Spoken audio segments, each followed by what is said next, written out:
আসলে কিন্তু খবর আছে থাকে তাদেরকে পুনর্বাসন কেন্দ্রে পাঠান। কিন্তু যদি মাজার ভাঙতে আসেন, আমি একজন শিক্ষিত মহিলা, আমি একজন ইঞ্জিনিয়ার,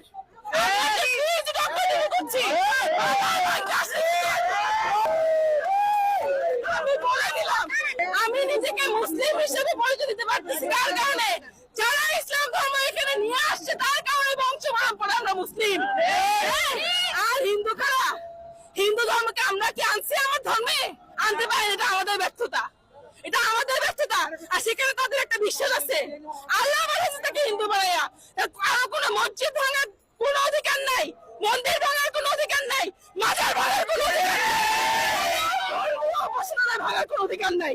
ভাঙতে চাইলে কিন্তু যদি কোনো মানুষ এই ধরনের অন্যায় কাজ করতে চায়, কেউ চুপ থাকবে না। আমি কিন্তু বলে গেলাম, আল্লাহ তো চলে না দেখে, অ্যাটলিস্ট আমি